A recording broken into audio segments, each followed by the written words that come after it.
প্রিয় উপস্থিতি হাজিরিন, বাহিরে যারা আছেন সবাই ভিতরে চলে আসেন, বাইরে থাকবেন না। আমি আমার মূল আলোচনার দিকে ফিরে যাব। ভূমিকম্প কেন আসে? আল্লাহর নবী বললেন, রাষ্ট্র সম্পদকে যখন রাষ্ট্রের কর্তৃত্বে যারা থাকবে নিজেদের সম্পদের মতো ব্যবহার করে গরিব মিসকিন রাষ্ট্রের জনগণের হক নষ্ট করবে, তখন তোমরা ভূমিকম্পের জন্য অপেক্ষা করবা। একবার জোরে বলা যাবে কি আল্লাহু আকবার। 2 নম্বর নবী বললেন, যখন সমাজে অন্যায় বিচার শুরু হবে, ন্যায় থাকবে না, শুধু অন্যায় চলবে, ন্যায় থাকবে না, ন্যায় বিচার হবে না, তখন তোমরা ভূমিকম্পের জন্য অপেক্ষা করবে। 3 নম্বর, বাবা মার অবাধ্য হলে তোমরা ভূমিকম্পের অপেক্ষা করবে। যখন অধিক পরিমাণে বাবা মা লাঞ্ছিত হবে, বঞ্চিত হবে, গঞ্চিত হবে, তখন তোমরা ভূমিকম্পের জন্য অপেক্ষা করবে। আপনি একটু পার্সেন্টেজ দেখেন, বাংলাদেশে 100 পরিবারের মধ্যে একটু পরিসংখ্যান দেন, পর্যবেক্ষণ দেন। 100 পরিবারের ভিতরে কতজন পরিবার পিতামাতার হক ঠিক মতো আদায় করে? আপনি একটু বুঝান।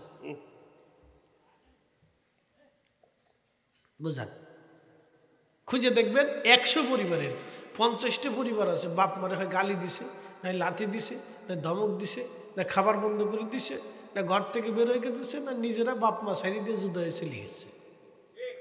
কি আসতে কনকা? আমি পরিসংখ্যান বুঝাচ্ছি, ও আজকাল শুনে গেলে হবে না, বুঝে যেতে হবে। এটা অঙ্ক ক্লাস করাচ্ছি আপনাদেরকে, গুরুত্বপূর্ণ কথা কিন্তু এগুলি। তাহলে ভূমিকম্প কি আমাদের দেশে আসবে না? কি কথা কর না কেন? আসবে না? হ্যাঁ আসবে। ভূমিকম্প দাঁড়ায় নিচে আসবে। নরসিংদী আগে হবে, ডরায়ের না, বিজ্ঞানীদের গবেষণা, নরসিংদী থেকে উৎপত্তি হবে। মন খারাপ করেন না, আমি কিন্তু ফাউ কথা বলতেছি না আপনাদেরকে কষ্ট দেওয়ার জন্য না। নরসিংদী হচ্ছে একেবারে প্রধান জোন ভূমিকম্পের, ফার্স্ট জোন। এখানকার মাটির নিচে প্লেট ফাটা। নরসিংদীর মাটির নিচে যে প্লেট আছে, এই ভূভাগ পৃথিবীর, এটা একবারে ফাটা বাংলাদেশে। নরসিংদী থেকে একেবারে আপনার কিশোরগঞ্জের হাওরের নিচ দিয়ে সিলেট হয়ে আর একটা লেন চলে গেছে একবারে চট্টগ্রাম টেকনাফ পর্যন্ত। 3টে বিভাগ একসাথে ধসে যাবে। Chittagong division, Sylhet division, Dhaka division একসাথে ধসে যাবে। 3টে ডিভিশন নিশ্চিহ্ন হয়ে যাবে। 14 কোটি মানুষ আক্রান্ত হবে, 1 কোটি মানুষ মারা যাবে। ঢাকা শহরে 50 লক্ষ মারা যাবে, দাঁড়ার উপরে 1 মিনিটে শেষ। হ্যাঁ চলে যান, কে জিকিরের হালতে চলে যান, পালান পালান, রাস্তা নাই। এখন প্রশ্ন, হুজুর ভূমিকম্প কি বন্ধ হবে না? ঠেকানো যায় না? ঠেকানো যায়। ঠেকানোর মতো মানুষ জমিনের উপরে থাকতে হবে। ঠেকানো যাবে। একসাথে কোন আল্লাহু আকবার। না হয় না, আরো জোরে বলেন, আরো জোরে বলেন। ভূমিকম্প দেয় কে? ঠেকাই কে? তো ঠেকানোর জন্য জমিনে মানুষ লাগবে। শাহজালাল লাগবে, শাহপরান লাগবে, খাজা বাবা আজমিরি লাগবে, কুতুবউদ্দিন কাকি লাগবে, আল্লাহর মজলুম ওলি লাগবে, যারা বলবে রাব্বি দিবানা আমি আছি, দিবানা আমি আছি। কথা বল না, ঠিক কেন? এরকম লোক লাগবে। যেমনি মাজার ভাঙতেছে, ওরা খুব খুশিতে আছে যে ভাঙ্গে দেই। ওরা চিন্তা করতেছে আমরা খুব ভাঙ্গি, তার মাঝে মধ্যে হাসি যে ভাঙবো। ভাঙতে ভাঙতে এমন একটা জায়গা হাত দিবা, হাই সর্বনাশ। শেষ পর্যন্ত কোন দিক দিয়ে যে ফালাবা, ফালানোর রাস্তাও খুঁজে পাইতে না। না, ভাঙতে ভাঙতে ভাঙতে ভাঙতে কোন এত কিছু ভাঙার দরকার নাই। তোরা শাহজালাল রহমতুল্লাহ একটু হাত দিয়ে দেখ তো বাংলাদেশের ঘরে ঘরে আগুন কেমনে লাগে দেখ। কষ্ট হইতেছে আপনাদের? শরীরটা হিট হয়ে গেছে না? হ্যাঁ গরম হয়ে গেছে, জাগা মতো হাত দিচ্ছে। এই ফোলা পয়েন্ট, তোরা যারা বিরিয়ানির লোভে আইস, তোরা সারফেসটা না করে ভিতরে আয়। হ্যাঁ ওরা বিরিয়ানি চিনতে আছে যে হুজুর মরে যাক আমরা বিরিয়ানি খাবো। তোরা চারপাশে যারা আছিস তোরা শুইলে বাপ তোরা বাইরে থাকিস না, ঠান্ডা লাগবে না, আমার মতো ঠান্ডা লাগবে না, আব্বা চলে চলে তাড়াতাড়ি একসাথে বলেন তো আল্লাহু আকবার। ভূমিকম্প ঠেকানো যাবে তো? যাবে, কিন্তু আমরা পারতাম না, মানুষ লাগবে। কি কথা কর না কেন? সেই যোগ্যওয়ালা লোক লাগবে যে বলবে রাব্বি আপনি কিন্তু দিয়েন না, আমি আছি। আল্লাহ আল্লাহ আপনি দিয়েন না, আমি আছি। আল্লাহ আপনি দিয়েন না, আমি আছি। শেষ করে দিয়েন না, আল্লাহ আমি আছি জমিনে। এই লোক লাগবে। মুসলমান নরসিংদীবাসী, রায়পুরাবাসী, খুবই মনোযোগের সাথে শুনবেন। পৃথিবীতে এরকম বহু জনপদে আল্লাহ তার ওলিদেরকে রেখে দিয়েছেন। হযরতে আলী রাদিয়াল্লাহু আনহু দোয়া করতেছিলেন, আল্লাহ আপনি আমাদের শামে বরকত দিয়ে দেন, আল্লাহ আপনি আমাদের এইখানে বরকত দিয়ে দেন, এখানে বরকত দিয়ে দেন। এইভাবে হযরত আলী রাদিয়াল্লাহু আনহু তাআলা দোয়া করতেছিলেন। হযরত আলী রাদিয়াল্লাহু আনহু দোয়া করতেছিলেন। এমন সময় একজন তার মুহিব্বিন পাশ থেকে বলেন, ইয়া আমিরুল মুমিনিন, আপনি সিরিয়ার জন্য একটু বদদোয়া করে দেন। হযরত আলী বললেন, শামের জন্য আমি বদদোয়া করব না, কারণ শামের ভিতরে আল্লাহ এমন 40 জন আবদাল রাখবে। আবদাল কতজন? না না হয় না, কতজন? শামের ভিতরে 40 জন আবদাল আল্লাহ রাখবে, 40 জন ওলি থাকবে। হযরত আলী বললেন, আমি রাসূলের জবান থেকে শুনছি 40 জন আবদাল থাকবে, ওলি থাকবে শামে। এই 40 জনের উসিলায় আল্লাহ আকাশ থেকে বৃষ্টি দেয়, আল্লাহ জমিনে শস্য দেয়, আল্লাহ বালা থেকে বাঁচায়, শত্রু থেকে বাঁচায়। একবার জোরে বলা যাবে কি মারহাবা? তাহলে আমি বললাম ভূমিকম্প ঠেকানো যাবে, প্রধান উপদেষ্টা দিয়ে ঠেকানো যাবে না, কি বলেন?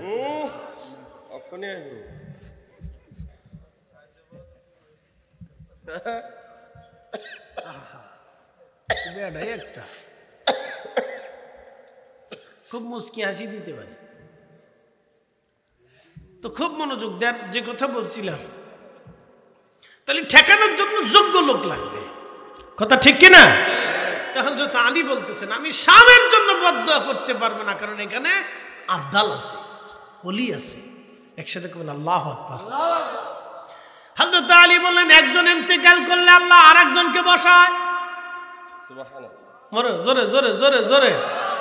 একজন ইন্তেকাল করলে আল্লাহ আরেকজনকে বসায়। তাদের দোয়ার কারণে আল্লাহর আকাশ থেকে বৃষ্টি হয়, জমিনে শস্য হয়, শত্রু থেকে বাঁচায়, বালা মুসিবত থেকে আল্লাহ রাব্বুল আলামিন ওই জমিনকে হেফাজত করে আবদালদের উসিলায়। তার মানে বোঝা গেল তাম দুনিয়াতে আবদাল আছে, ওলি আছে, মজ্জুব আছে, কুতুব আছে, আকতাব আছে, গাউস আছে, এরপরে মুজাদ্দিদ আছে। তাম পৃথিবীর রন্ধে রন্ধে রন্ধে রন্ধে তারা ঘুরে বেড়ায়, তারা থাকে। আল্লাহ তাদের দোয়ার কারণে আল্লাহর আকাশ থেকে পাথর আসে না। কালকেও খবরে দেখলাম, আজকেও খবরে দেখলাম, এক বাবা 10 বছরের মেয়েটাকে নিজে ধর্ষণ করে। আপনি বুঝবেন, ঘাস শিহরে ওঠার মতো কথা না, এটা হয়। মানুষ কি করে বলে? কে বলেন তো আপনি, মানুষ কি করে বলে? আপনি ভাবেন তো, পাথর আসবে না কেন? জমিন কাঁপবে না কেন? বাবার কাছে যদি সন্তানের নিরাপত্তা না থাকে তো জমিন কাঁপবে না কেন? কি কথা কর না কেন? জমিন তো এই জন্যই কাঁপবে।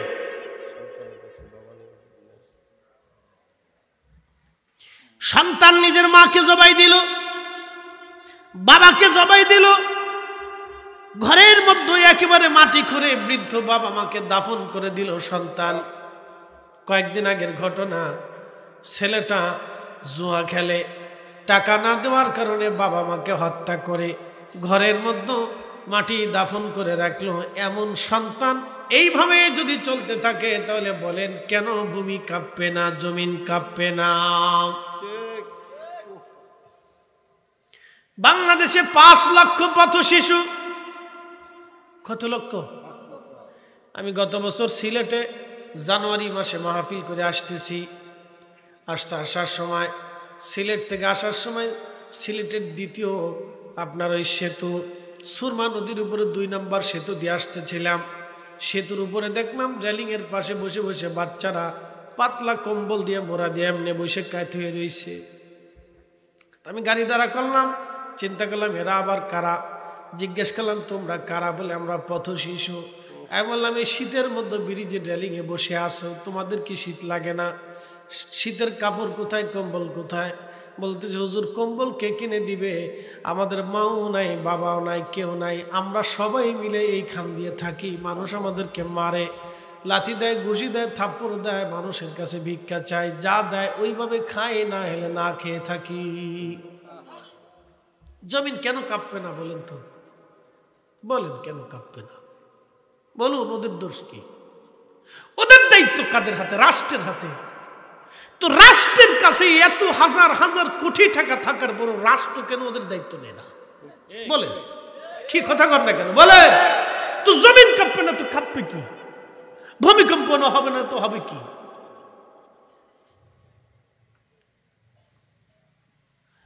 মুসলমান রায়পুরাবাসী ভালো করে শোনা যাবেন, সারা বাংলাদেশে এরকম 5 লক্ষ শিশু আছে। কালকে এক আপনার কি বলে, কালকে একটা চ্যানেলের ভিতরে দেখলাম একটা বাচ্চা কাঁদতেছে, বলে আমাকে আব্বা এই এতিমখানা রেখে দিয়ে চলে গেছে, আর কোনোদিন আমাদের বাবা আমাদের খোঁজ খবর নেয় নাই। ছেলেটা কাঁদতেছে, বলে তোমার মা কই? বলে মা মারা গেছে, বাবা আজও পর্যন্ত খোঁজ খবর নেয় নাই। বলেন জমিন কেন কাঁপবে না? ভূমিকম্প কেন হবে না? বলেন। আরেকটা বাচ্চা কাঁদতেছে, মা তাদেরকে রেখে দিয়ে চলে গেছে, ঘুমের মধ্যে মা এইভাবে রেখে দিয়ে চলে গেছে, কোনোদিন আজও পর্যন্ত খোঁজ নেয় নাই। ও নারীরা ভালো করে শুনে যান, এরকম বহু নারী সমাজ আছে সন্তান রেখে দিয়ে চলে গেছে, কোনোদিন সন্তানের খোঁজ নেয় নাই, এমনও মা দুনিয়াতে আছে। বাচ্চাটা কাঁদতেছে, মা আমাকে ঘুমের মধ্যে রেখে চলে গেছে, আর কোনোদিনও মা ফিরে আসেনি। তো জমিন কাঁপবে না তো কে কাঁপবে? ভূমিকম্প হবে না তো কেন হবে না? আমাকে বুঝান যে কেন ভূমিকম্প হবে না। এই দেশে চলে, এই দেশে, হ্যাঁ এই দেশে হয়। আপনি ইউরোপে যান তো, ওদের মেয়েরা হাফ প্যান্ট পরে রাস্তা দিয়ে হাঁটে। যান যান ইউরোপে, ওদের মেয়েরা হাফ প্যান্ট পরে রাস্তা দিয়ে হাঁটে, প্যান্ট পরে রাস্তা দিয়ে হাঁটে। যায় দেখেন ওদের দেশের শিশুরা এরকম পথ ভিক্ষে করে খাই কেনা, দেখেন। যান, ওরা আল্লাহ খোদা যিশু বিশু কিচ্ছু মানে না। যান, ওদের বাচ্চারা কখনো ক্ষুধার্ত থাকে না। আমাদের দেশের রিক্সাওয়ালা, দিন মজুর, অভাবী, ভিখারির চিকিৎসা হয় না। বড় উন্নত কোনো হসপিটালে তাদের চিকিৎসা নেই, টাকা নাই, চিকিৎসা নেই, টাকা নাই, চিকিৎসা নেই, টাকা নাই, ওষুধ নাই, টাকা নাই, অপারেশন। কথা কর না কেন? জোরে বলেন। কি গরিবের ব্যথা ব্যথা না? গরিবের রোগ কি রোগ না? তো ভিখারির রোগ কি রোগ না? ভিখারির পেটে ব্যথা কি ব্যথা না? তো ধনীর পেটের ব্যথা কি ব্যথা না? ব্যথার কি কোনো গরিব ধনীর পার্থক্য আছে? তো ভিখারির যেই ব্যথা, ধনীরও সেই ব্যথা। তো ধনীর অপারেশন হলে, চিকিৎসা হলে, গরিবের কেন হবে না? আপনি আমাকে বুঝান। এই দায়িত্ব কাদের? এই দায়িত্ব রাষ্ট্রের। কি কথা বলেন? তো গরিব মানুষের চিকিৎসার জন্য তো রাষ্ট্র ছিল, রাষ্ট্র তো চিকিৎসা দিল। তো জমিন কাঁপবে না তো কাঁপবে কি?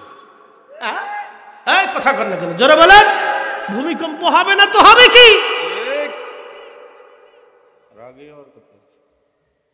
ভূমিকম্প হবে। ভূমিকম্প দিয়ে ভাঙ্গাইয়া তারপরে জাতিকে আল্লাহ শিক্ষা দেবে। ভূমিকম্প হবে, আবার হবে, খুব মারাত্মক হবে। অপেক্ষা করে। যে আমি যেগুলি বলতেছি এগুলি একবারে পরিসংখ্যান থেকে বলা, হাতে কলমে চোখে দেখে বলা, এগুলি চলতেছে। এদেশের একটা ছোট্ট মেয়েকে ধর্ষণ করে, ওই যে মাগুরার আসিয়া দেখছেন, শুধু আসিয়া তো ধর্ষিত হয় না, আসিয়ার মতো শত শত আসিয়া দেশের ধর্ষণের শিকার হয়। হ্যাঁ, কি কথা কর না কেন? হয় না? ধর্ষণের শিকার হয়। তা আসিয়াকে শুধু ধর্ষণ করে নেয়, বেলেট দিয়ে তার গুপ্তাঙ্গ কাটার পরেও আজও পর্যন্ত তারে ফাঁসিতে ঝুলাইছে। তো কেন? এত বছর এই প্রকাশ্য হত্যাযোগ্য, এই প্রকাশ্য হত্যাযোগ্য হওয়ার পরেও কেন আদালত তাকে ফাঁসি দিতে পারলো না? কারণ কি? রাষ্ট্র তাকে ফাঁসি দিতে পারলো না, কারণ কি বলেন? কিসের অভাবে? তো এই জমিন কাঁপবে না তো কোন জমিন কাঁপবে? এদেশে ভূমিকম্প হবে না তো হবে কোথায়? একটা জমির মামলা 50 বছর ধরে চলে। কি কথা কর না কেন? আমাকে বুঝান তো একটা জমির মামলা কেন 50 বছর চলবে? আমাকে বুঝান তো একটা জমির মামলা 20 বছর ধরে কেন চলবে? 20 বছরে আদালত কি তার রায় দিতে পারলো না? তাহলে আদালত ব্যর্থ না রাষ্ট্র ব্যর্থ না জনগণ ব্যর্থ, কোনটা বলেন? জমি নিয়ে আমাদের দেশের ভাই ভাই খুনাখুনি করে। কি কথা ঠিক আছে না ভাই? ভাই ভাই খুনাখুনি করে, ছেলে বাবা খুনাখুনি করে, প্রতিবেশী প্রতিবেশী মারামারি করে। কেন প্রতিবেশীরা জমিনে মারামারি করবে? রাষ্ট্র নাই। রাষ্ট্র আইসে, প্রশাসন আইসে জমি মাইপে বুঝাই দিয়ে গন্ডগোল মীমাংসা করে দিবে। গন্ডগোল হওয়ার আগেই প্রশাসন এসে জমি মেপে বুঝাই দিয়ে ক্লিয়ার করে দিয়ে যাবে। কি কথা কর না কেন? তো রাষ্ট্রের দায়িত্ব। মালদ্বীপে মারামারি হয় না, মালয়েশিয়া মারামারি হয় না, কারণ রাষ্ট্র তাদের জমি মাইপে বুঝাই দিয়ে দেয় ইঞ্চি ইঞ্চি, এই জন্য মারামারি হয় না। আমাদের দেশে প্রতিনিয়ত বছরে বছরে জমি নিয়ে এই এলাকার সেই এলাকা নিয়ে মারামারি খুনাখুনি দাঙ্গা হাঙ্গামা সৃষ্টি চলতেছে। এটা নিবারণ করার জন্য রাষ্ট্রের আজও পর্যন্ত মাথা ব্যথা হয় নাই। কারণটা কি? এই দেশ কাঁপবে না তো কাঁপবে কোনটা? আমি যদি লজিকবিহীন বলি তাহলে বলেন যে হুজুর লজিক সারা বলতেছে। এগুলি রাষ্ট্রের দায়িত্ব ছিল। আমি কেন আপনার সাথে জমি নিয়ে ঝগড়া করব? যদি বিরোধ বাঁধে তো রাষ্ট্র এসে মেপে দুইজনকে বুঝাই দিয়ে যাবে। কি কথা ঠিক আছে না? তাহলে কি আর ঝগড়া লাগবে? আর কোনো ঝগড়া নেই, শেষ, ঝগড়া মিটে গেল। ভাই আমার, এই দুঃখের সাথে বলতেছি, এই জন্য ভূমিকম্প আসবে আসবে। যদি জাতির পরিবর্তন না হয় তাহলে ভূমিকম্প মহারূপ ধারণ করে ভেঙ্গে চুরে চুরমার করে একবারে পরিষ্কার করে দিবে জমিন। আসবে, কারণ বহু মজলুমের কান্না আছে, নিভৃতে নির্জনে কান্না। এদেশের বহু গরিব আছে যে 50 বছরেও সে তার জমি বুঝে পায়নি। জোরে বলেন। বহু বোন আছে 30 বছরেও ভাইয়ের কাছ থেকে জমি নিতে পারে নাই, বুঝে পায় নাই, ভাই তার জমি দেয় নাই। এই আস্তে কোন খেলো, জোরে বলেন। এই জমিন কাঁপবে না তো কাঁপবে কোনটা? জানতো আপনি ইউরোপে জিজ্ঞেস করেন তো কোনো বোন জমি ছাড়া আছে কিনা, যান কোনো ভাই জমি ছাড়া আছে কিনা দেখান, তার অধিকার ছাড়া আছে কিনা দেখান। তো ওরা যদি পারে তা আমরা মুসলমান হয়ে পারবো না কেন? হিসাব সহজ। এজন্য ভূমিকম্প আবার আসবে। إذا زلزلت الأرض زلزالها وأخرجت الأرض أثقالها। রব্বুল আলামিন বললেন, পৃথিবী যখন আপন প্রকম্পে প্রকম্পিত হতে থাকবে, পৃথিবী কাঁপতে থাকবে, পৃথিবী কাঁপবে, জমিন কাঁপবে, জমিন কাঁপবে। মানুষ বলবে জমিনের হলো কি, কেন কাঁপে রে, কি হলো, হলো কি, হলো কি, হলো কি। মানুষ পাগল পারা হয়ে দৌড়াবে। সন্তান মাকে রেখে পালাবে, মা সন্তান রেখে পালিয়ে যাবে, স্বামী স্ত্রী রেখে পালাবে, স্ত্রী স্বামী রেখে পালাবে। বাংলাদেশে যদি এরকম ভয়াবহ ভূমিকম্প হয় তাহলে আপনি বলেন তো কোনো ডাক্তারি চিকিৎসাও মানুষ দিতে পারবে না, কারণ ডাক্তাররাও ভূমিকম্পের নিচে পড়ে মারা যাবে।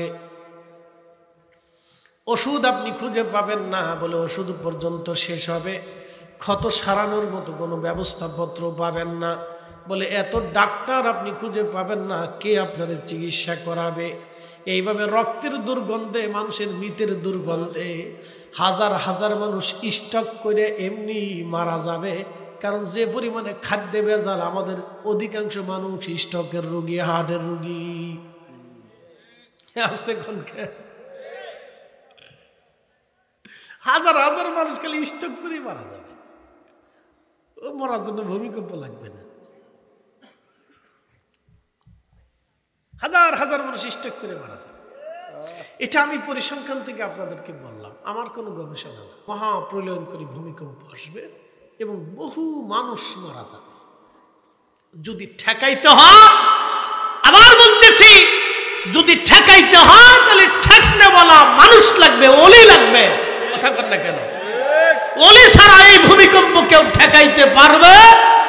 ওলিরা আল্লাহর কাছ থেকে কান্নাকাটি করে হলেও মাফ করাবে। কথা কর না, ঠিক কিনা?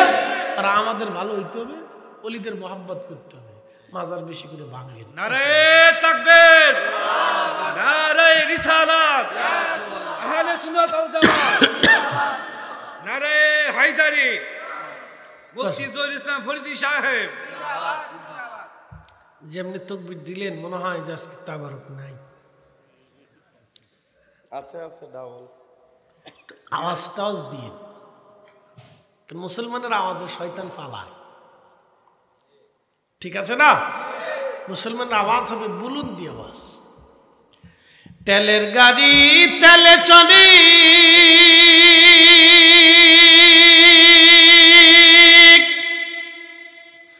হাওয়ার গাড়ি হাওয়ায় উড়ে, বিনা তেলে চালায় গাড়ি নবী সুলাইমান, আমরা সেই মুসলমান। কথা বলেন ঠিক কিনা? প্রিয় উপস্থিতি, এদেশের 100 জন সন্তানের ভিতরে 50 জন বাবা মার অবাধ্য হয়ে গেল। বাবা মাকে মারে, লাথি মারে, পিটায়।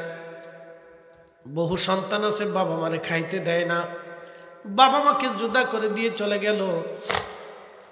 একদিন বৃদ্ধাশ্রমের গল্প দেখলাম, ভিডিওর ভিতরে এক বৃদ্ধ লোক কাঁদে, বলে আমার 4টা সন্তান, আমার ঘরের মধ্যে 4টা সন্তানের জায়গা হয়েছে, কিন্তু আমি এমন হতভাগ একজন বাবা, 4 সন্তানের ঘরের মধ্যে আমার জায়গা হয় নাই।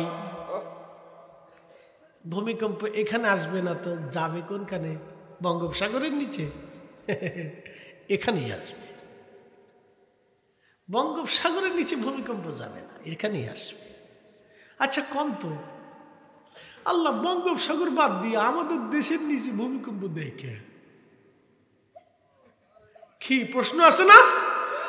এত সাগর ভরে গেল তো আমরা দেশের নিচে লড়াচড়া কেন দেখ? সাগরের নিচে লড়াচড়ার দিক দিয়ে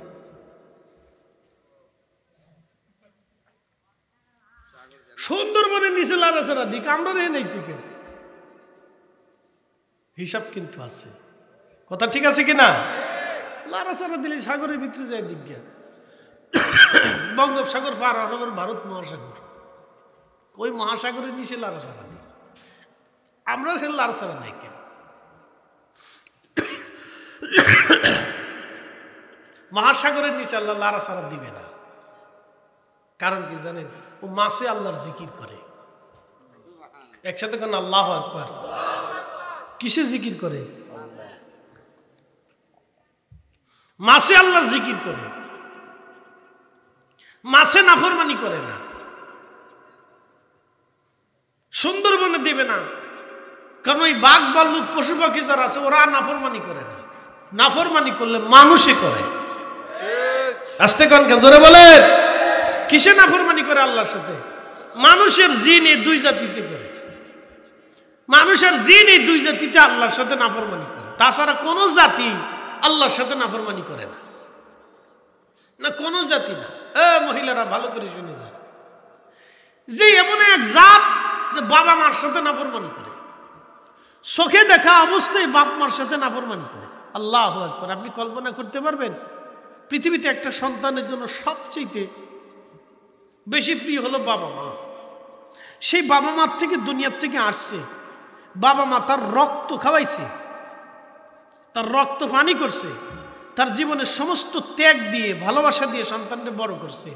এরপরে ফুট করিয়া এই সন্তান বাপ মার উপরে চোখ উল্টাইয়া বাবা মা থেকে বিচ্ছিন্ন হইয়া তার খেদমত, তার সেবা, তার সহযোগিতা সব থেকে বিচ্ছিন্ন হয়ে যায়। পরে শেষ বয়সে এসে বুজুর্গি ভাবলো, হস টস করে এসে তখন কান দেখে আল্লাহ মাফ করে দিত,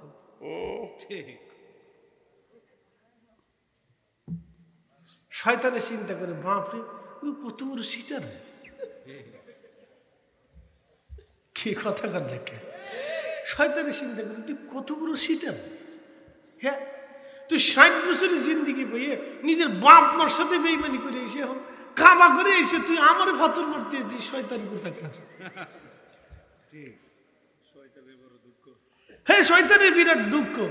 তুই বাপ মার সাথে নাফরমানি করে এসে তারপরে আমারে ফাতর দিয়ে মারতে এসেছিস। তুই তো তোরে ফাতর মারার দরকার না, আমারে মারার দরকার। শয়তানি চিন্তা করে তুই আমারে ফাতর মারতে এসেছিস। আরে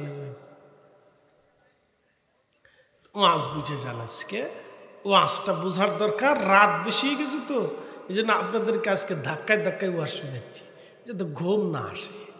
ঠিক আছে, একসাথে করেন আল্লাহু আকবার। না হয় না আরো জোরে বলে, জোরে জোরে জোরে জোরে জোরে হাত উঁচা করে দিয়ে কোন আল্লাহু আকবার। হ্যাঁ নারে তাকবীর, নারে রিসালাত, কি পরিস্থিতি গেছে। আহলে সুন্নাত ওয়াল জামাত জিন্দাবাদ, নারে হায়দারি, আলী আলী, মুফতি জহুরুল ইসলাম ফরিদি সাহেব জিন্দাবাদ জিন্দাবাদ, ওলি আল্লাহর দুশমনেরা জিন্দাবাদ। ওলি আল্লাহর দুশমনদেরকে কোন মাজার আর কয়টা ভাঙতে দেখবেন যে তাল খুঁজে পাবেন না কয়দিন পরে। হ্যাঁ না, তাল খুঁজে পাবেন না তো। আল্লাহর কসম করে বলি, এই উপমহাদেশের যত বাদশারা এসেছিলেন যুদ্ধ করার আগে আল্লাহর ওলিদের সোহবতে যায় বসতেন যে আমি যুদ্ধে যাব কিনা। ইজাজত নিয়ে অনুমতি নিয়ে তারপরে যাইতেন, জানতেন যে অনুমতি ছাড়া, এখান থেকে অনুমতি ছাড়া গেলে আমার যত সেনাই হোক কাজ হবে না। ঘোষণা কাজ হবে না। সুলতান মাহমুদ গজনবীর মতো বাদশা আবুল হাসান খেরকানি রহমাতুল্লাহ আলাইহির বারগাহে যে ধর্ণা ধরে বসেছিলেন, বহু সময় বসে আছে, হুজুর তোয়াক্কা করে না। কারণ অলিরা দুনিয়ার রাজা বাচ্চাকে তোয়াক্কা করে না, অলিরা আল্লাহর গোলাম। দুনিয়ার কোন রাজা বাচ্চার কাছে অলিরা যায় না, রাজা বাচ্চারা অলিদের কাছে যাইত না। আমরা দেশের ফিরেরা এখন চলে যায় সংসদ ভবনে, অমুক যায় তমুক জায়গা যায়, এমপি সামনে নাম দিছে ফিরে কামিল, এমপি সামনে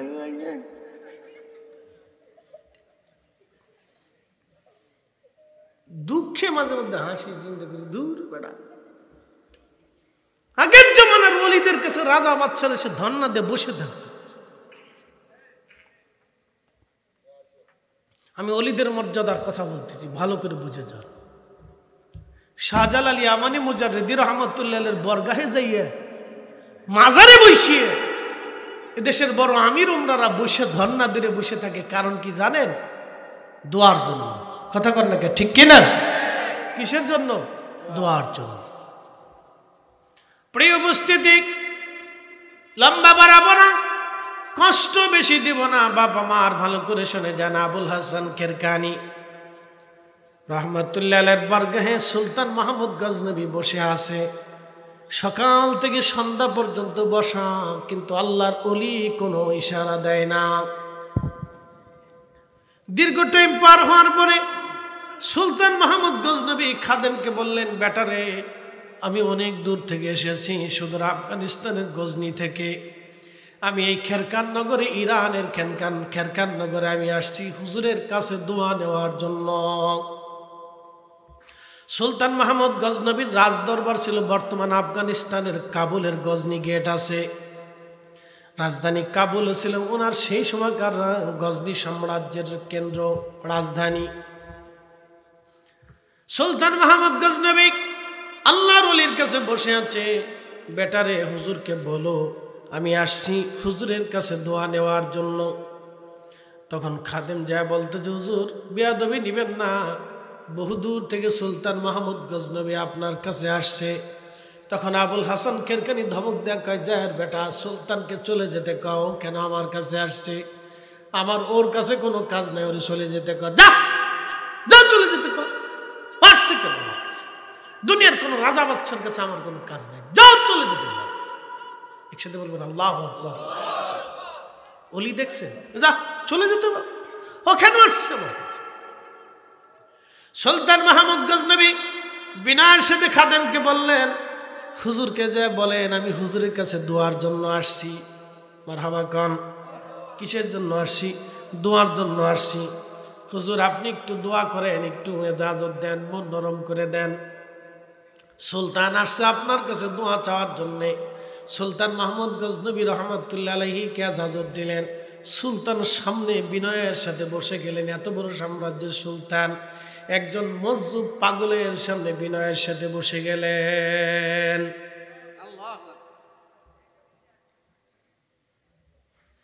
মজজুব বেশি, পাগল বেশি।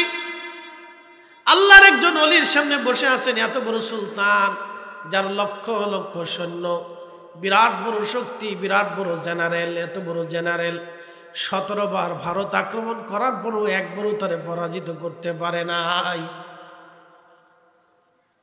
এত বড় জেনারেল। বন্ধু ভালো করে শুনবেন, সুলতান মাহমুদকে আবুল হাসান খেরকানি রহমতুল্লাহ আলাইহি বললেন, এই বেটা কেন আসছিস? বলে হুজুর মাফ করে দেন, আমি একটা এজাজতের জন্য আসছি। বলে কিসের এজাজত চাও বলো? বলে আমি সোমনাথ মন্দির আক্রমণ করব। আবুল হাসান খেরকানি বললেন, এক হিন্দুরা হিন্দুদের কাজ করুক, ওর মন্দিরে সে পূজা দিক, তুই মন্দির কেন দখল করতে যাবি? বলতে যে হুজুর মাফ করবেন, আমি জেনেছি, তথ্য নিয়েছি, কাবা শরীফে 360টা মূর্তি, আল্লাহর নবী নিজে হাত দিয়ে সেই মন্দির মূর্তিগুলি ভেঙে ফেলেছিলেন। সেই মূর্তির ভগ্ন অংশগুলি তারা নিয়ে সোমনাথ মন্দিরে লাগিয়েছে। আমি চিন্তা করেছি যেই মূর্তি নবী ভেঙে ফেলেছেন সেই মূর্তি আমি দুনিয়ার কোনো মূর্তির সাথে লাগাইতে দেব না। একবার জোরে বলা যাবে কি মারহাবা?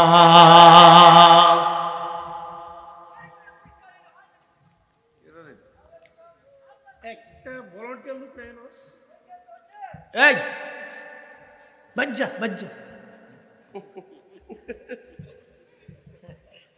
আইনে পরে সিজা।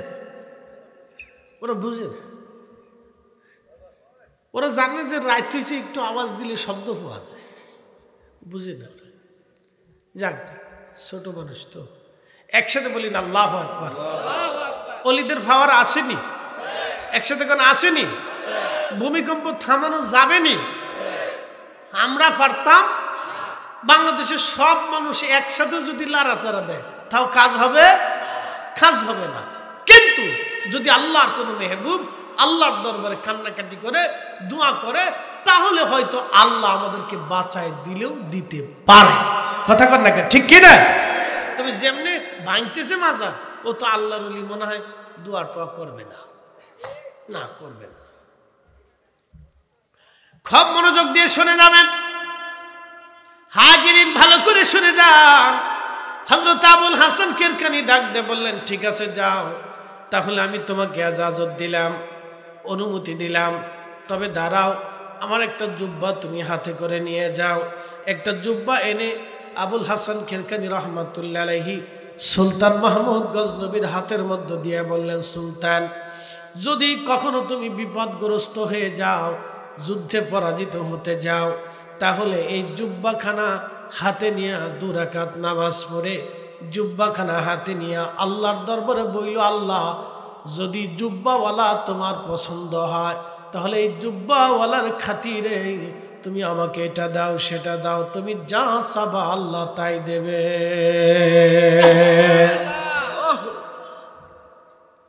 যুবকরা ইতিহাস শুনে যাও। এখন তো ইতিহাস পড়ে না, নিচে ফাতিহাস না, ইতিহাস পড়ে না। ভালো করে শুনে যাবেন।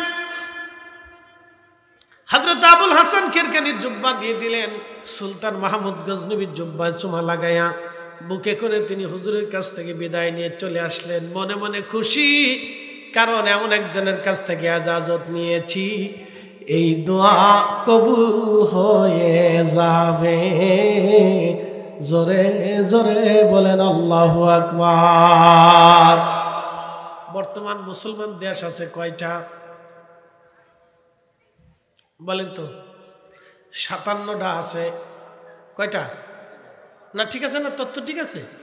আচ্ছা 57টা আছে মুসলমান দেশ, 57টা মুসলমান দেশে 57টা সেনাবাহিনী আছে, 57 জন সেনা প্রধান আছে, 57 মুসলমান দেশে মিনিমাম 1 কোটি সেনাবাহিনীর সদস্য আছে, হাজার হাজার ট্যাঙ্ক আছে, শত শত হাজার হাজার বিমান আছে, হাজার হাজার অস্ত্র আছে, কোটি কোটি কোটি কোটি বোমা আছে, লক্ষ বোমা আছে, মোটর আছে, শেল আছে, এটা আছে সেটা আছে, কত কিছু আছে, বিমান বাহিনী আছে, নৌবাহিনী আছে। ফিলিস্তিনের মুসলমানদেরকে যেমনে মারা হইল, আচ্ছা বলেন তো আমরা আজ পর্যন্ত ওই জালিমের দিকে একটা গুলি পর্যন্ত ফুটাইতে পারি নাই। দুর্বলতা কোথায়? বুঝে যান, দুর্বলতা এক জায়গা, সেটা হল ইমান। ইমান কোথায়? জানে যে আমরা পরাজিত হয়ে যাব, এমন একজন নেই যার কাছ থেকে ইজাজত নেবে। কারণ যিনি ভূখণ্ড চালান, মধ্যপ্রাচ্যের আমির, তিনি উনি বিশ্বাস করেন। সৌদির বাদশা নিজেদের বউ আছে 32টি, নিজে চিন্তা করে যে আমি বউ ঠেকাবো না যুদ্ধ করবো, মানে কিছু নিয়ে না, কথা সত্য, কিন্তু সাক্ষী দুর্বল। ভালো করে শোনা যাবেন হাজিরিন, কথা কিন্তু ক্লিয়ার, খারাপ কিছু বলতেছি না, মন খারাপ করার কিছু নাই ভাই আমার, ভালো করে শুনে যান। পরিসংখ্যান সহজ। সোমনাথ মন্দির আক্রমণ করলেন সুলতান মাহমুদ গজনবী, প্রচন্ড যুদ্ধ হয়, বুঝতে পারতেছেন এই যুদ্ধটা সাধারণ কোনো যুদ্ধ না। এখন যদি আমেরিকা বলে আমরা কাবা শরীফ দখল করব, তাহলে বুঝতে পারতেছেন পৃথিবীতে বিশ্বযুদ্ধ বেঁধে যাবে। কথা কন না কেন, ঠিক কিনা? কারণ আমরা প্রত্যেকেই অস্ত্র হাতে নিব, আমাদের জীবন চলে যাবে। আল্লাহর ঘর আমরা কাফেরের হাতে তুলে দেব না। হাত উঁচু করে বলেন ঠিক না বেঠে? আরে তাকবীর, নারে রিসালাত, আহলে সুন্নাত ওয়াল জামাত, ওলি আল্লাহর দুশমনেরা। এই সময় বৃদ্ধরা পর্যন্ত যুদ্ধের জন্য প্রস্তুতি নেবে।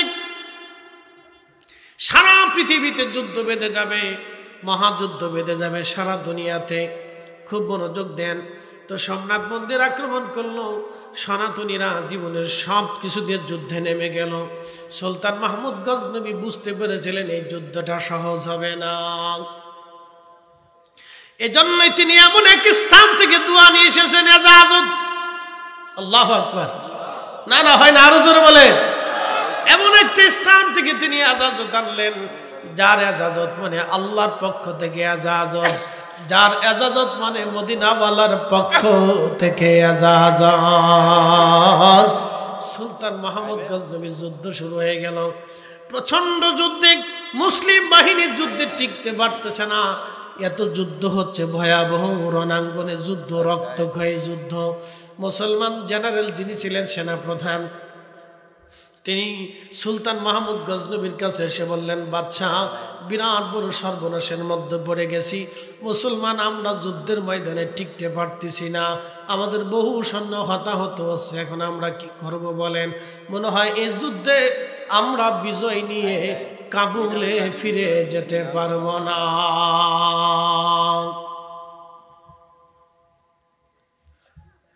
সুলতান মাহমুদ গজনবীর মনে পড়ে গেল, হুজুর আমাকে জুব্বা দিয়ে দোয়া করতে বলেছিলেন। সুলতান মাহমুদ গজনবী তাড়াতাড়ি করে তাঁবুর মধ্যে গেলেন, 2 রাকাত নামাজ পড়লেন। সিন্ধুকে ঘিরে রাখা একটা জুব্বা, সিরা জুব্বা, তালি দেওয়া জুব্বা তিনি বের করলেন। সেনাপ্রধান চিন্তা করে সিরা জুব্বা দিয়ে আবার সুলতান কি করবে, কিন্তু সেনাপ্রধান জানে না এই জুব্বার হাকিকত কি। জুব্বা যদিও সিরা তালি লাগানো, কিন্তু এই জুব্বা সাধারণ কারো জুব্বা না। উনি জমানার শ্রেষ্ঠ ওলি হজরতে আবুল হাসান খেরকানি রহমাতুল্লাহ আলাইহির গায়ের জুব্বা। আল্লাহু আকবার। জুব্বাখানা হাতে নিলেন। জুব্বাখানা হাতে নিয়ে হযরত আবুল হাসান খেরকানি বলতেছিলেন, হে রব, এই জুব্বার মালিক আবুল হাসান খেরকানি।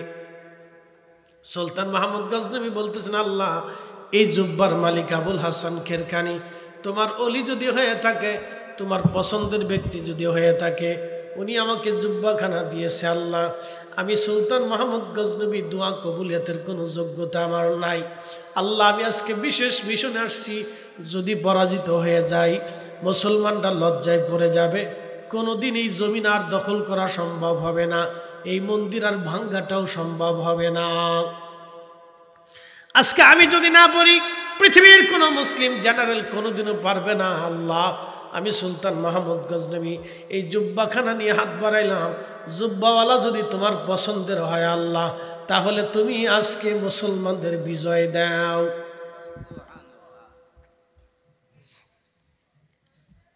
অলিদের মর্যাদা আসেনি? জুব্বার দাম দেখেন, জুব্বাটার দাম দেখেন, কিন্তু সিরা জুব্বা, সিরা জুব্বা। আবুল হাসান খেরকানি দোয়া করতে দেরি, আল্লাহর দরবারে কবুল হতে দেরি হয় নাই, দোয়া কবুল হয়ে গেল। দোয়া দোয়া দোয়া। বলেন তো, এখন পৃথিবীর সব মানুষ যদি সুলতান মাহমুদের বিরুদ্ধে যুদ্ধ করে, সুলতানের সাথে পারবে না, কারণ সাহায্য আসমান থেকে আসা শুরু হয়েছে, ঠিক কিনা? আল্লাহর আসমান থেকে সাহায্য আসা শুরু। সমস্ত সনাতনী সৈন্য যারা ছিল তাদের অন্তরে ভীতির সঞ্চার হয়ে গেল, মুসলমানদের অন্তরে জিহাদি জজবা এসে গেল, যুদ্ধের দামামা বেজে গেল, আবার রক্তক্ষয়ী যুদ্ধে মুসলমান নেমে গেল। সুলতান মাহমুদ নিজে নেতৃত্ব দিলেন, আজ আমাদের বিজয় হবে, চিন্তার কোনো কারণ নাই, তোমরা জিহাদে নেমে যাও। এই মন্দিরে আমার রসুলের ভেঙ্গে দেওয়া মূর্তিরও ভাঙতে শেষ লিখে দেওয়া আছে, যেটা নবী ভেঙ্গে দিয়েছে সেটা আমরা কোনো দুনিয়ার মন্দিরে লাগতে দেব না। প্রচন্ড যুদ্ধ শুরু হয়ে গেল। যুদ্ধের একটা পর্যায়ে মুসলমানদের বিজয় হয়ে গেল।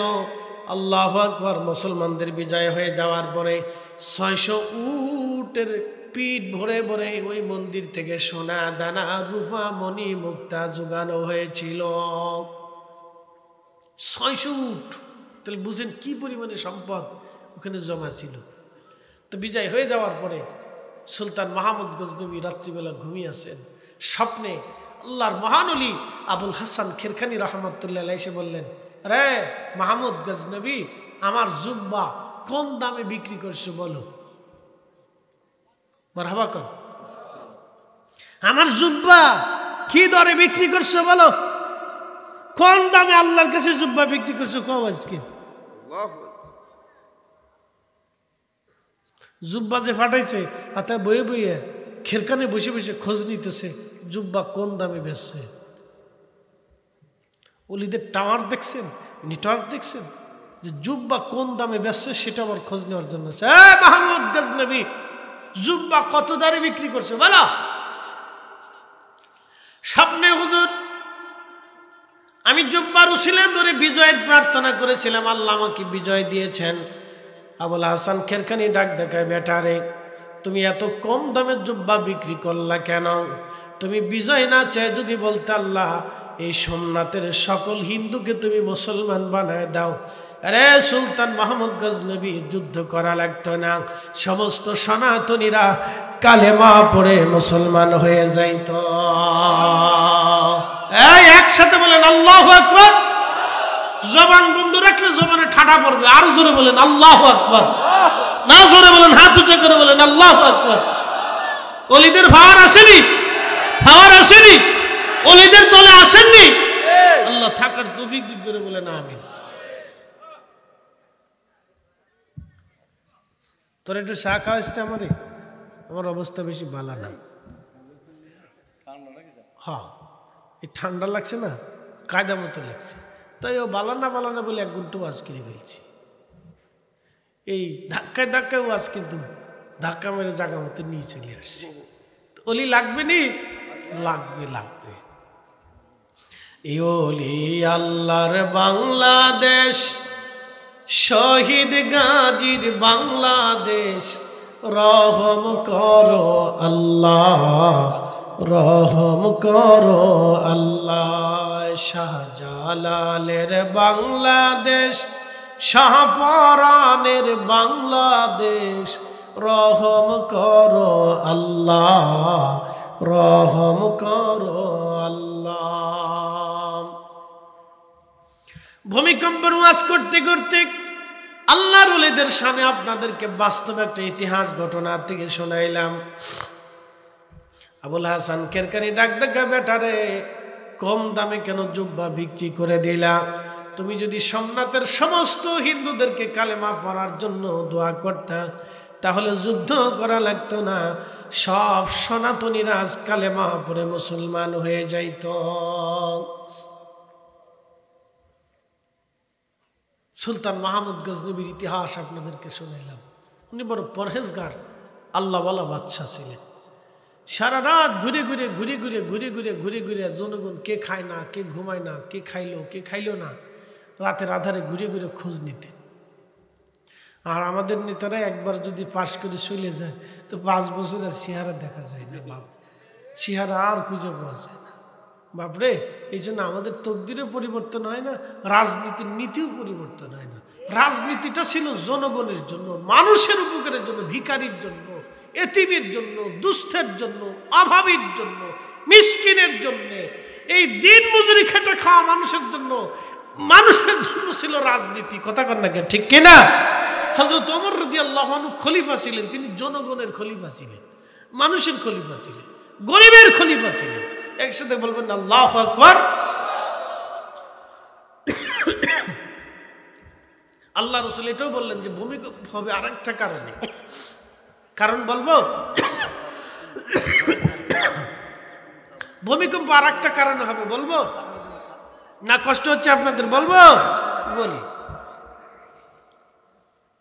কেন হবে এটাও বলতেছি শুনুন। ভূমিকম্প আরেকটা কারণ হবে, সমাজে যারা নেতৃস্থানীয় হবে, নেতৃত্ব দিবে, তারা ফাঁসিক ফুজ্জার হবে। মনে কিছু নিয়েন না, কথা সত্য। সমাজে যারা নেতৃস্থানীয় নেতৃত্ব দিবে তারা ফাঁসিক ফুজ্জার হবে। আর নেতাদেরকে মানুষ সম্মান করবে দুনিয়ার ভয়ে, যে সম্মান যদি না করি তাহলে আমারে মামলা সামলা দিয়ে দিবে, ভেজালে ফেলাই দিবে। এই জন্য সামনে দেখলে স্যারকে বলেছে, বসকে বলেছে, ভালো আছেন? আমি আপনার লোক, চিন্তার কোনো কারণ নেই।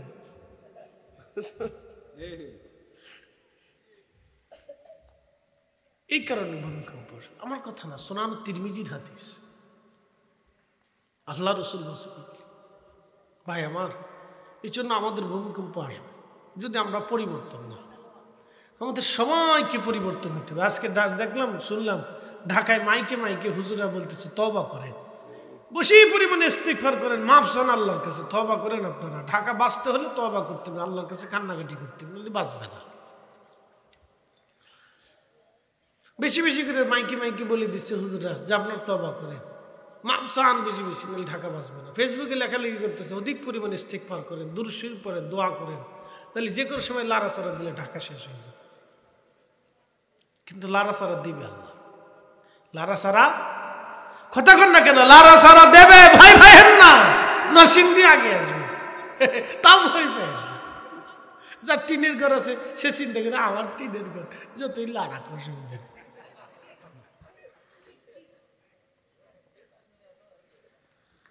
যতই লাড়া অসুবিধা, লাড়াই দিক গেল। হে মনে করে চিন্তা দূর লাড়াই দিক গেত, হে মনে করে খুশি লাড়া।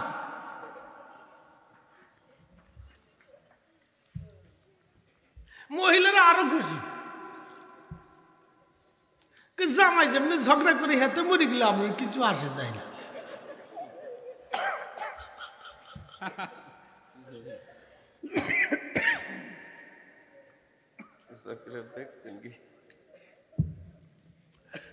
মনে মনে খুশি যে লাড়াক তো লড়াই দিক, লড়াই চাড়াই দিয়ে গেল, যা করে মানুষ বেশি কিছু মরে যায়। ঢাকা আজকে মাইকে মাইকে সারা এলাকার ঢাকা, পুরা ঢাকাতে মাইকে মাইকে হুজুরা বলতেছে তওবা করেন, ইস্তিগফার করেন, শেষ কিন্তু তওবা করেন, ইস্তিগফার করেন, শেষ। লাড়ালাড়ি চলতেছে, বড় ভূমিকম্পর পরে 3 বার হয়ে সারছে। কয়বার হয়েছে? 3 বার লড়াই সারছে, কিন্তু আবার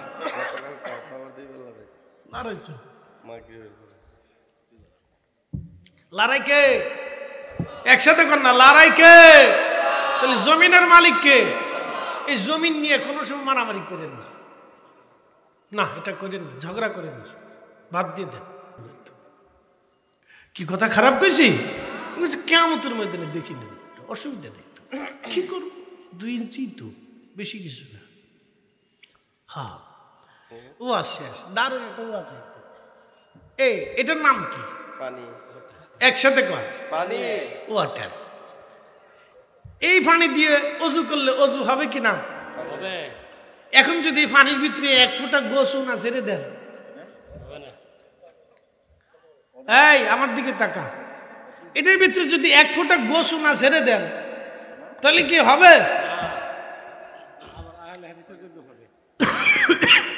আবার কোন কথা উঠে এ হালিয়া দিছি শয়তান, এ খবিসি ওয়াজ করছে গোসু না দিয়ে লুঙ্গি ভিজাইলে নামাজ হয়ে যাবে। চিন্তা করে কয়দিন আগে আবার কি জন্য কইছিল, গরুর বিসি না কি জন্য খাওয়া যায়, অন্ডকোষ, তো অসুবিধা নাই, ওই একই তো কথা, ও অসুবিধা নেই। তো গরুর অন্ডকোষ বলে খাওয়া যায়, তো আমরা সিদ্ধান্ত নিয়েছি না, তাহলে সব গরুর অন্ডকোষ তার ভাই পাঠাই দিয়ে কাকে বুঝে বুঝে। শোনেন, ইসলাম কাদের কাছে নিরাপদ? অলিদের কাছে। আস্তে কয়েন না, ঠিক আস্তে কয়েন না, জোরে কর। হয় কোন তাকবীর, নারে রিসালাত, খেপছে আহলে সুন্নাত ওয়াল জামাত, ওলি আল্লাহর দুশমনেরা। জীবনে শাহজালাল ইয়ামানি মুজাররিদি আসছিলেন, জীবনে কোনোদিন শুনছেন যে পেশাবে কাপড়ে পেশাব লাগলে পেশাব কাপড় দিয়ে বলে নামাজ পড়া যায়? শুনছেন জীবনে? অন্ডকোষ খাওয়া যায় শুনছেন কোনোদিন? হ্যাঁ, তো বুঝে নেন। তো শাহজালাল ইয়ামানি দেশে ইসলাম আনছে, ওনরা যেটা আনছে এটাই ঠিক, এটাই ঠিক। বাদ বাকি যা পরে আসছে সব আউলা জাউলা, ফেস লাগাই খাওয়া শেষ। এই যে পানি, যদি একটু পেশাব মারা যায় তাহলে পানিটা কি পাক না না পাক? না পাক হওয়ার কারণে এই পানিতে অজু করলে আর অজু হবে? এবার আসে এটার ভিতরে চা বাদ দিয়ে যদি একটু লাল পানি আমারে দিতেন তাহলে আমি খাইতাম। ওয়াজ কি শুনতেন না? আসতে কয়েন না, জোরে বলেন, ওয়াজ শুনতেন? বলে কারণ কি? হুজুরের খাইছে লাল পানি, ওটা হারাম। হুজুরের পুরা শরীর হারাম হয়ে গেছে, রক্ত হারাম হয়েছে, চামড়া হারাম হয়েছে, কলজা হারাম হয়েছে, ফেসপা হারাম হয়েছে, জবান হারাম হয়ে গেছে, কারণ সে হারাম খেয়েছে। কথা ঠিক আছে কিনা? হারাম খাওয়ার কারণে পুরা বডিটা হারাম হয়ে যায়। লাল পানি যে বাবা খায়, আসতে করেন না, জোরে বলে, যে গাঁজা খায়, আরো জোরে বলে, এরপরে যে ওই আপনার কি খায়, ওইটা কি খায়, হিরোইন খায়, হ্যাঁ, তাহলে নেশা যারা খায় তারা সবসময়ের জন্য নাপাক থাকে। এই আসতে করেন না, ঠিক জোরে বলে, ঠিক করলে ঠিক কর, না ঠিক করলে না ঠিক কর, যে হুজুর ঠিক না। ঠিক হলে ঠিক করতে হবে, আর যদি বেঠিক হয় তাহলে কোন যে হুজুর বেঠিক, এটা ঠিক হয়েছে না। তাহলে বোঝা গেল নেশা যারা করে তারা সবসময়ের জন্য নাপাক থাকে, হারাম থাকে। কথা কর না কেন? জোরে বলেন, জোরে বলেন। বন্ধু, ওই অবস্থায় যদি মারা যায় তাহলে কি হবে? ভাই আমার, মৃত্যু কখন আসবে আমরা কেউ জানি না। এই জন্য নেশার থেকে বের হয়ে আসতে হবে। ভাই আমার, বন্ধু আমার, আমরা আল্লাহর কাছে ফিরে যাব। একসাথে বলেন, কার কাছে যাব? আল্লাহর কাছে ফিরে চলে যাবো। ভাই, নেশা করবেন না, নেশার থেকে ফিরে আসেন। কিন্তু নেশা যারা করে তারা সবসময় নেশা করতে থাকে, নেশাগ্রস্ত থাকে। কারণ এক নেশা কাটতে কাটতে আর এক নেশা না খাইলে ওই নেশায় তারা খেলে লড়াইতে থাকে। এই জন্য সে সবসময়ের জন্য নাপাক থাকে। আর এই অবস্থায় যদি তার মৃত্যু হয়ে যায় তাহলে সর্বনাশ হয়ে যাবে। ভাই আমার, সর্বনাশ হয়ে যাবে, অনেক বড় সর্বনাশ হবে। কলিজার টুকরো বন্ধু আমার, আপনি জাহান্নামের দিকে চলে যাবেন আমি চেয়ে চেয়ে দেখতে পারি না। দাঈলাল্লাহ হিসাবে আমার কাজ ছিল আপনাকে আহ্বান করা, ফিরে আসা। এই গ্রামের কারো বাড়িতে যদি আগুন লাগে তাহলে আমরা সবাই কি কেরোসিন নিব না পানি নিব? যদি হিন্দুর বাড়ি হয় তাও পানি নিয়ে যাব, মানুষ ওকে বাঁচাইতেই হবে। কথা ঠিক আছে না ভাই? তো আমার প্রতিবেশী যদি এরকম জাহান্নামের দিকে চলে যায় তা আমাদের কাজ হলো তাকে আল্লাহর দিকে ফিরায় আনা। কথা ঠিক আছে নি? আল্লাহ তৌফিক দিক বলেন আমিন। আসেন নবীজিকে দাঁড়ায় সালাম জানাই, ইয়া নবী সালাম আলাইকা ইয়া রাসূল সালাম আলাইকা ইয়া